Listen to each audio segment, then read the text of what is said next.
Dave Chappelle is a hypocrite, and as someone who's a big fan of his comedy, I find it completely ignorant for him to suggest that Saudi Arabia has more free speech than America. I'm sure after getting paid someone around $1 million, he told an audience in Saudi Arabia at a comedy festival, right now in America, they say that if you talk about Charlie Kirk, that you'll get canceled. I don't know if that's true, but I'm gonna find out. It's easier to talk here than it is America. He even claimed he feared returning to the US because they're going to do something to him. It's so interesting that he's fearful what the United States is going to do to him. Let me introduce him to Salma al-Shahab.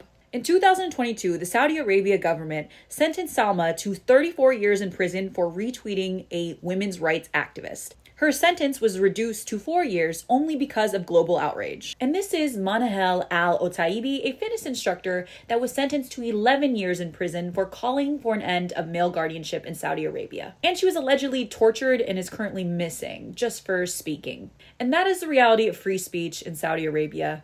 And I just wish most celebrities would admit that they only care about free speech and human rights when it's convenient for them. You don't have to care about politics. You don't have to care about what's going on in the world.